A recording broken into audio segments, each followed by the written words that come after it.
Hi friends, welcome back to Kutti bytes. இன்னைக்கு நம்ம India versus New Zealand tour overview தான் பார்க்க போறோம்.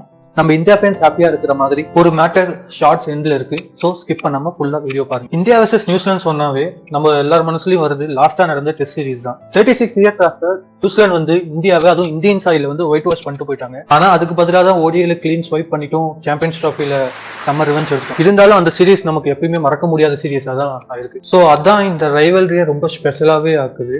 India versus New Zealand ODI series வந்து ஸ்டார்ட் ஆக போகுது. லாஸ்ட் டைம் 2023ல 3-0 ஓடிஐ சீரிஸை நம்ம வின் பண்ணோம். அதுல முக்கியமா கில்லு அண்ட் ரோஹித்தோட பிரில்லியன் செஞ்சுரியும் ஹார்திக் பாண்டியாவோட quick 54 runs out of 38 balls தான் ரொம்ப ஹெல்ப்ஃபுல்லா இருந்தது இந்தியாவுக்கு வின் பண்றதுக்கு. நியூசிலாந்து சைடு கூட டெவன் கான்வே ஒரு பிரில்லியன்ட் 130 ரன் அடிச்சாரு. அவர் அடிக்கிறதெல்லாம் பார்த்தப்ப அவ்வளவுதான் காலியா என்னமா தான் நினைச்சோம். இப்படி ஒரு மெமரபிளான சீரீஸ் அது. ஓடியில ஓவராலா ஹெட் டு ஹெட்ல நாம் தான் லீடிங் இருக்கோம். டோட்டலா 120 மேட்சஸ் விளையாண்டுருக்கோம். இல்ல நம்ம 62 மேட்சஸ் வின் பண்ணிருக்கோம். அவங்க 50 மேட்சஸ் வின் பண்ணிருக்காங்க. இப்போ இந்தியா ஃபேன்ஸ் எல்லாம் ரொம்ப ஹாப்பியாவும் ரொம்ப கான்ஃபிடென்ட்டாவும் இருப்பாங்க. இந்த டூர் வேற லெவலா இருக்க போகுது. Let's see who will win. நீங்க யாருக்கு சப்போர்ட் பண்றீங்கன்னு கண்டிப்பா கமெண்ட் செக்ஷன்ல சொல்லுங்க. வீடியோ பிடிச்சிருந்தா லைக் பண்ணுங்க, ஷேர் பண்ணுங்க, சப்ஸ்கிரைப் பண்ணுங்க.